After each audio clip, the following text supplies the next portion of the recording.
नमस्कार, जय हिंद, वंदे मातरम। स्वागत है आप सबका उत्तर प्रदेश के सबसे बड़े न्यूज चैनल में। तो चलिए दोस्तों, नजर डालते हैं उत्तर प्रदेश के मुख्य समाचार टुडे ब्रेकिंग के साथ साथ यूपी राज्य की आज की बड़ी खबरों पर।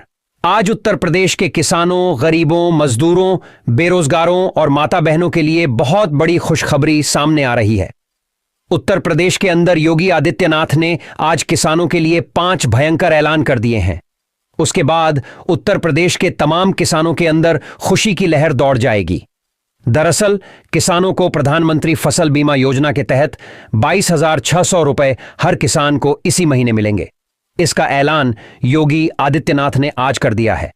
साथ ही किसानों को खाद और बीज के लिए 13,000 रुपए की राशि भी योगी सरकार की तरफ से दी जाएगी। तो यह सब लाभ किसानों को कैसे मिलेगा और कौन कौन सी नई योजनाएं लागू हुई हैं, इसके बारे में संपूर्ण जानकारी आपको वीडियो में बताएंगे। साथ ही उत्तर प्रदेश के अंदर महिलाओं के लिए भी योगी आदित्यनाथ ने हर महीने मात्र 450 रुपए में एलपीजी गैस सिलेंडर उपलब्ध करवाने का ऐलान कर दिया है। और साथ ही रक्षाबंधन के मौके पर महिलाओं को 2 नए उपहार देने का ऐलान किया है। तो यह नए उपहार क्या है और किन किन महिलाओं को 450 रुपए में एलपीजी गैस सिलेंडर मिलेगा, इसकी जानकारी आपको वीडियो में बताएंगे। साथ ही पेट्रोल, डीजल, सोना, चांदी, इनके ताजा भाव क्या है, इसकी जानकारी भी आपको बताएंगे।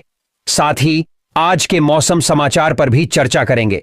साथ ही उत्तर प्रदेश की आज की तमाम बड़ी घोषणाओं और बड़ी खबरों के बारे में विस्तार पूर्वक जानेंगे। अगर आप उत्तर प्रदेश के रहने वाले हैं तो आप हमारे इस चैनल को सब्सक्राइब जरूर करिएगा, ताकि आपको उत्तर प्रदेश की तमाम बड़ी खबरें सबसे पहले देखने को मिले। तो चलिए शुरुआत करते हैं आज की पहली और बड़ी खबर के साथ। प्रधानमंत्री फसल बीमा योजना के तहत खरीफ की फसलों का बीमा कराने के लिए अंतिम तिथि 4 अगस्त से बढ़ाकर 10 अगस्त कर दी गई। उपकृषि निदेशक ने किसानों को फसल बीमा कराने की अपील की है। कहा कि क्रेडिट कार्ड से स्वतः बीमा के प्रीमियम की धनराशि काटकर बीमा कंपनी को दी जाती है। जो किसान बीमा नहीं कराना चाहते हैं वह 4 अगस्त तक बैंकों में फॉर्म भरकर जमा कर सकते हैं। विगत वर्ष 7 करोड़ DH 60,36,000 रुपए का भुगतान 22,644 किसानों को किया गया। साथ ही नजर डालें अगली एक और बड़ी खबर पर। उत्तर प्रदेश के अलीगढ़ में 84 मदरसों को बंद कर दिया गया है। ये सभी मदरसे गैरकानूनी पाए गए हैं। दरअसल कुछ समय पहले उत्तर प्रदेश की योगी सरकार ने यूपी में चल रहे मदरसों का सर्वे करवाया था। इस सर्वे में कई मदरसे अवैध तरीके से चलते हुए पाए गए थे, जिसमें अलीगढ़ के भी कई मदरसे शामिल थे। माना जा रहा है कि अब एक बार फिर उत्तर प्रदेश की योगी सरकार इन मदरसों को लेकर एक्टिव हो गई है और उसने अवैध मदरसों के खिलाफ कार्रवाई करना शुरू कर दिया है। इसी बीच शासन की तरफ से अलीगढ़ के 84 मदरसों को बंद करने की कार्रवाई की गई है। अब सवाल यह भी है कि इन मदरसों में पढ़ने वाले छात्रों का क्या होगा। आपको बता दें कि इन 84 मदरसों में पढ़ने वाले छात्रों को आसपास के बेसिक स्कूलों में शिफ्ट करवाया जाएगा। साथ ही नजर डालें अगली एक और बड़ी खबर पर। उत्तर प्रदेश के मुख्यमंत्री योगी आदित्यनाथ को बुलडोजर बाबा के रूप में भी जाना जाता है। साथ ही सीएम योगी का बुलडोजर हमेशा सुर्खियों में रहता है, लेकिन इस बार सीएम का बुलडोजर कांवड़ यात्रा में चर्चाओं में बना है। हापुड़ के रहने वाले कांवड़िए सीएम योगी के बुलडोजर वाली कांवड़ लेकर पहुंचे हैं। शिव भक्तों का कहना है कि मुख्यमंत्री योगी के बुलडोजर से प्रभावित होकर वह कांवड़ यात्रा में बुलडोजर लेकर चल रहे हैं, जो लोगों के आकर्षण का केंद्र बना हुआ है। साथ ही नजर डालें अगली एक और बड़ी खबर पर। देश भर में भारी बारिश हो रही है। मॉनसून पूरी तरह से सक्रिय है और कई राज्यों में झूमकर बादल बरस रहे हैं। मौसम विभाग ने पूर्वी और पश्चिमी यूपी में 2 दिनों तक भारी से बहुत भारी बारिश की चेतावनी जारी की है। मौसम विभाग ने आज बताया कि पूर्वी उत्तर प्रदेश में कई जगह भारी से बहुत भारी बारिश होगी। इसके अलावा साउथ ईस्ट उत्तर प्रदेश में भी 5 और 6 अगस्त को बहुत भारी बारिश का अलर्ट है। इसके अलावा पश्चिमी उत्तर प्रदेश के लिए भी मौसम विभाग ने चेतावनी जारी की है।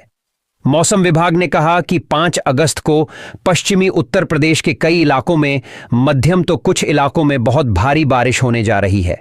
इसके अलावा 6 अगस्त को भी पश्चिमी यूपी में भारी बारिश का अलर्ट जारी किया गया है।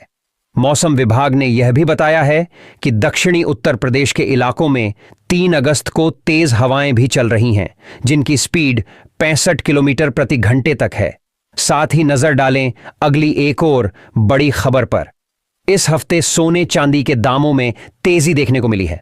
India Boolean and jewellers association की वेबसाइट के अनुसार पिछले शनिवार यानी 27 जुलाई को सोना 68,131 रुपए पर था, जो अब 70,382 रुपए प्रति 10 ग्राम पर पहुंच गया है। यानी इस हफ्ते इसकी कीमत में 2,261 रुपए की बढ़ोतरी हुई है। वहीं चांदी की बात करें तो यह पिछले शनिवार को 21,271 रुपए पर थी, जो अब 33,501 रुपए प्रति किलोग्राम पर पहुंच गई है। वहीं इस हफ्ते इसकी कीमत 2,230 रुपए बढ़ी है। इस साल चांदी 29 मई को अपने ऑल टाइम हाई 24,280 रुपए प्रति पर पहुंच गई थी। साथ ही नजर डालें अगली एक और बड़ी खबर पर। प्रदेश सरकार विधानसभा में पास किए गए नए नजुल विधेयक के तहत किसी भी व्यक्ति की बेदखली नहीं करेगी। साथ ही ऐसे पट्टाधारक जिन्होंने लीज डीड का उल्लंघन नहीं किया है, उनका पट्टा नियमानुसार जारी रहेगा। प्रदेश सरकार ने नजुल विधेयक को लेकर चल रहे सियासी बयानबाजी के बीच विधेयक के कुछ महत्वपूर्ण पहलुओं को शुक्रवार को स्पष्ट किया है। राज्य सरकार की ओर से कहा गया है कि नजुल विधेयक के तहत ऐसी किसी भी भूमि पर जहां की लोग निवास कर रहे हैं अथवा जिसका व्यापक जनहित में उपयोग किया जा रहा है, उसे नहीं हटाया जाएगा। वर्तमान में उपयोग में लाई जा रही भूमि से किसी की व्यक्ति की बेदखली नहीं की जाएगी। साथ ही नजर डालें अगली एक और बड़ी खबर पर। अयोध्या में नाबालिग लड़की के साथ हुए गैंगरेप कांड को लेकर सियासत तेज हो गई है। सपा प्रमुख अखिलेश यादव का बयान एक बार फिर सामने आया है। अखिलेश यादव ने रविवार सुबह अपने एक्स हैंडल के पोस्ट के जरिए एक बड़ी मांग की है। उन्होंने पोस्ट में अपील की है कि सरकार पीड़िता को अच्छी चिकित्सीय प्रबंध कराए, पीड़िता की हर संभव और सुरक्षा सुनिश्चित कराए। इसके साथ ही अखिलेश यादव ने राजनीतिक बयानबाजी पर भी प्रतिक्रिया दी है। अखिलेश यादव ने लिखा कि बलात्कार पीड़िता के लिए सरकार अच्छे से अच्छा चिकित्सीय प्रबंध कराए। बालिका के जीवन की रक्षा की जिम्मेदारी सरकार की है। माननीय न्यायालय से विनम्र आग्रह है कि स्वतः संज्ञान लेकर स्थिति की संवेदनशीलता और गंभीरता को देखते हुए अपने पर्यवेक्षण में पीड़िता की हर संभव सुरक्षा सुनिश्चित करवाएं। बदनीयत लोगों का इस तरह की घटनाओं का राजनीतिकरण करने का मंसूबा कभी कामयाब नहीं होना चाहिए। साथ ही नजर डालें अगली एक और बड़ी खबर पर। उद्धव ठाकरे ने भारतीय जनता पार्टी पर पावर जिहाद करने का आरोप लगाया है। उन्होंने कहा कि भाजपा सत्ता में रहने के लिए राजनीतिक दलों में फूट डाल रही है। उन्होंने महाराष्ट्र के डिप्टी सीएम देवेंद्र फडणवीस को खटमल कह डाला। साथ ही उद्धव ने गृह मंत्री अमित शाह को अहमद शाह अब्दाली का वंशज बताया। अब्दाली ने पानीपत के युद्ध में मराठाओं को हराया था।